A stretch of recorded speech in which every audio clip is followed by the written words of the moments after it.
Criminal सोचिए जिसने फर्जी दस्तावेज इस्तेमाल करके एक दलित की बच्ची को बाहर निकाला, वो अभी भी अपने उस पर बैठी है। क्यों? क्योंकि उसको बचाने के लिए सारा प्रशासन एक है। और ये हो रहा है दिन दिहाड़े one of the established university, Delhi university में हम लोगों के साथ ये हो रहा है। हम गुंडे दिखते हैं आपको, मवाली दिखते हैं। हक की बात करना गलत है।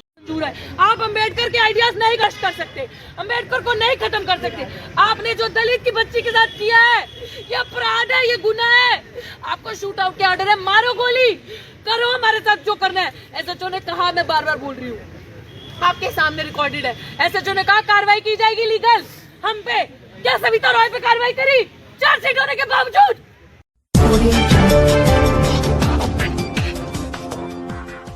को मेरी कोई जवाब देनी है। क्यों मैं बताऊं? क्योंकि दलित बेटी को उठाया है। मेरा आज दिल सिर्फ इसलिए दुखी है कि हम न्याय के लिए बैठे थे इस यूनिवर्सिटी में, न्याय मांग रहे हैं। अब गुंडे हैं, आपको बवाली दिखते हैं। अब न्याय मांग रहे हैं। आपने हमारे प्रोटेस्ट को उखाड़ा, यहाँ से जान की धमकियां, मरने की धमकियां, रेप की धमकियां। ये दलितों के लिए आंदोलन है और इन्होंने मौका देखा कि जब मैं प्रोटेस्ट पे नहीं हूँ, मेरे बेचारे साथी प्रोटेस्ट पे बैठे थे, मुझे नहीं पता कहाँ गए, हिरासत में। एक गरीब साथी को हमने यहाँ पे तंबू लगाना था। कुछ साथी यहाँ पे बर्थडे मनाते हैं, रात को पटाखे बम चलाते हैं इसी पुलिस के सामने। तो उनके पटाखों की वजह से हमारे पास पूरी वीडियोज है, आप देखिए ऐसे बम्बार्डमेंट होती है, उसकी वजह से हमारे टेंट में होल्स हो गए थे। तो हमने वहां पे तंबू लगाना था पूरा प्रॉपर कि वो हमें बारिश ना पड़े, ओस ना पड़े, हम बीमार हो रहे थे। बट आप देखो गरीबों की हालत। लेकिन आप ऋतु सिंह की आवाज कभी बंद नहीं कर सकते, कभी भी नहीं, क्योंकि पूरे यूनिवर्सिटीज में जो नाइंसाफी दलित आदिवासी पिछड़े समाज के साथ हो रही है, मैं हर एक उसकी आवाज के लिए लड़ रही हूँ। क्या आपने 136 दिन में कभी भी हमारी तरफ से कोई वॉयलेंस देखा? कभी भी आपको हमारी तरफ से कोई ऐसी चीज नजर आई? ये बर्बरता नहीं है तो क्या है? अपराधी यूनिवर्सिटी के अंदर बैठे हैं, अपराधी Savita Roy, criminal vice chancellor Yogesh Singh उसको प्रोटेक्ट कर रहा है, रजिस्ट्रार पे एफआईआर है, योगेश सिंह उसको प्रोटेक्ट कर रहा है, उनको अरेस्ट नहीं किया जा रहा। जबकि इन्हें पता था यही पुलिस प्रशासन जो आप देख रहे हैं, दिल्ली पुलिस, ये मैडम जो खड़े हैं, ये लोग हमारे साथ बर्बरता करते हैं। यार हमने तो कभी इनको इनकी ड्यूटी करने से नहीं रोका। ये जब भी आते थे हम हमेशा सम्मान से पेश आए, क्योंकि ये अपनी ड्यूटी कर रहे हैं। लेकिन यार हमारे साथ इतने गुंडा मवाली वाले चीजें, मतलब हमारा कोई अस्तित्व नहीं है। जब वोट लेना है तो हमारे पैर छुएंगे, हमारे साथ झूठा खाना खाएंगे। क्या था 136 दिन से जब यहाँ पे सामने कोई प्रोटेस्ट लगता है किसी और का, तो अंदर से डीन आता है, रजिस्ट्रार आता है, उन प्रोटेस्ट करने वालों को यहाँ से ले जाए, जूस पिला के उठाया जाता है। 136 दिन से कोई पूछने भी नहीं आया कि आप किस हालत में, आप क्या कर रहे हो। और ये पुलिस से तो मिली हुई है, पुलिस के ऊपर डंडा उनका है ये, क्योंकि हमारा प्रोटेस्ट उठाना भी हमारी विक्ट्री है, क्योंकि इनको इतना खतरा हमारा हो चुका।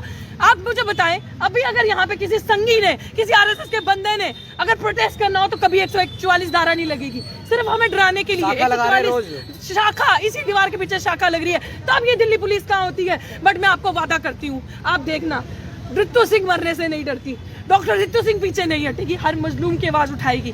सिर्फ दुखी हूं तो इसलिए कि बाबा साहब के संविधान की धज्जियां उड़ रही हैं। बाबा साहब के संविधान को बचाना है, बाबा साहब के सपनों का भारत जो है वो हमें बनाना है। कोई बात नहीं, मेरे को खत्म करेंगे ना एक ऋतु सिंह, ये बैठे हैं ना, एडवोकेट महमूद प्राचा जी से पूरी बात हो चुकी है, पूरी कानूनी कार्रवाई की जाएगी। और मैं आपको पक्का कहती हूँ कि लिटरली मैं जितने इन एसएचओ साहब के साथ अच्छे से पेश आ सकती थी, क्योंकि वो अपनी ड्यूटी कर रहे थे, वो ड्यूटी बाउंड थे, हम चुप करके मान रहे थे। क्या पुलिस प्रशासन ने ये धरना उठाने से पहले हमें एक नोटिस सर्व किया, हमें एक चीज बताई, ये डकैती है, ये गुंडागर्दी है, ये सिर्फ सारा कुछ साजगांठ से मिलने से हो रहा है। ये चीज बता दूं, रतन लाल के ऊपर सिर्फ एफआईआर है। प्रोफेसर रतन लाल का केस क्यों? 2 दलित लोग, एक प्रोफेसर रतन लाल, एक मैं और एक जो लक्ष्मण को निकाला। आप सोचो कि सिर्फ एफआईआर है और उसका प्रमोशन रोक दिया, उसको विदेश नहीं जाने दिया। यहाँ डॉक्टर ऋतु ने इस क्रिमिनल सविता रॉय पे चार्जशीट तक जमा करवा दी है। और साथियों ऐसी धारा में चार्जशीट है ना, किसी में 7 साल की सजा, किसी में 2 साल की सजा, और वो फेक गुंडी ये कहती है कि भैया ये तो कोर्ट से जजमेंट आ चुका है। हमें सर्विस मैटर पे नहीं, हम क्रिमिनल मैटर पे हैं। क्रिमिनल मैटर पे इन्होंने फर्जी दस्तावेज लगाए, रजिस्ट्रार के साइन है, उसका सबूत है, रजिस्ट्रार ने मिलके सविता रॉय के साथ एससी कमीशन में वो दस्तावेज जमा करे। मेरे पर्सनल बिलोंगिंग्स, मेरे सर्टिफिकेट्स अंदर पड़े थे, मेरे डॉक्यूमेंट्स अंदर पड़े थे जो दिल्ली पुलिस ने लूट करी। क्या मुझे मेरे क्वालिफिकेशन के डॉक्यूमेंट्स देंगे? अब ये बताएंगे कहाँ पे है? बताएंगे मेरे साथ ये बर्बरता कोई बताएगा? धारा 144 दलितों के लिए है क्या? आप मुझे बताओ कि दलित इस समाज के कहाँ जाएंगे? कहाँ जाएगी दलित की बहन बेटी? मैं तो पीसफुल तरीके से, आप मीडिया के कर्मियों, आप बताओ, जो लोग यहाँ पे बैठे हैं, किसी ने भी हमें हल्का सा भी वायलेंस, किसी ने भी अभद्र शब्द इस्तेमाल करते या इस दायरे से बाहर आते देखा? जब भी हमने 2 प्रदर्शन यहाँ पे किए, हमने पूरी इतनी पुलिस प्रशासन की सिक्योरिटी नहीं दी जितनी हमारे अपने वॉलंटियर्स थे।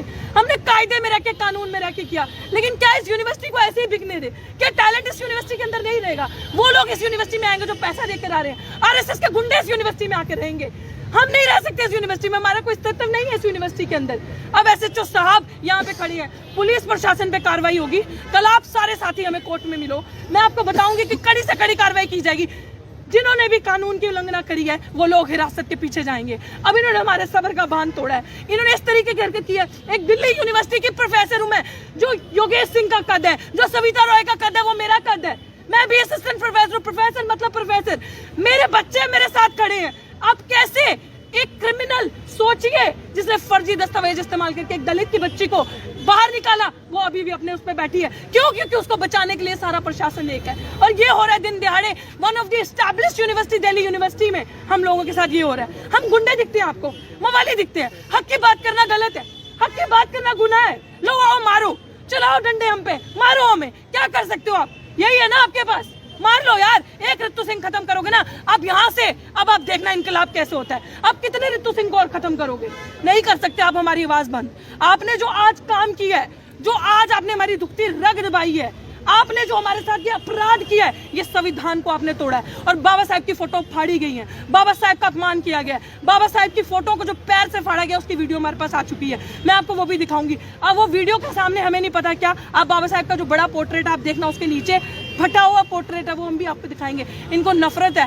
कैंपस में जय भीम कैसे हो रहा है, कैंपस में अंबेडकर की बात कैसे हो रही है, कैंपस के अंदर नीली क्रांति कैसे हो रही है, क्योंकि हर चीज का भगवाकरण करना है, शिक्षा को महंगा करना है। अगर डॉक्टर रितु सिंह शिक्षा के लिए लड़ रही है, गलत है। डॉक्टर रितु सिंह अगर अपने साथी जो एडहॉक डिस्प्लेस किए गए, मेरे पास ऐसे ऐसे सबूत है साथियों, जो पैसे लिए गए हैं, जिसके अकाउंट में पैसे आए हैं, किसने किसी को कैश दिया है, वो सारे सबूत हमारे पास पड़े हैं। आपको क्या लगता है किसके इशारे पर ये सारा काम चल रहा है? बिल्कुल आरएसएस और भाजपा के इशारे पर। और वाइस चांसलर एक उनका गुलाम है, वाइस चांसलर के इशारे पर सारा, वो सबसे बड़ा दलाल।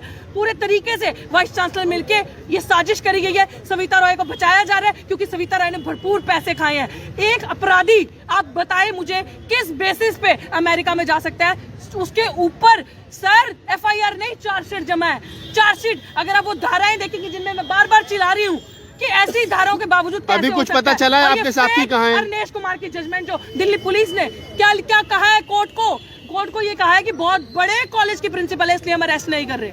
मतलब अगर बड़े कॉलेज की प्रिंसिपल रोहित वेमुला को मार सकती है, डॉक्टर रितु को मार सकती है, तो चलेगा, क्योंकि वो आरएसएस है, क्योंकि वो सामान्य वर्ग से आती है। क्योंकि इनको डॉक्टर रितु को रोहित वेमुला बनाना है, मुझे रोहित वेमुला बनाना है, ये अगला नंबर है। ये लोग इंस्टीट्यूशनल मर्डर करेंगे, ये हमें उठाएं, मारे, कुछ भी करें, हम फिर आके बैठेंगे। अब ये इनकलाब होगा।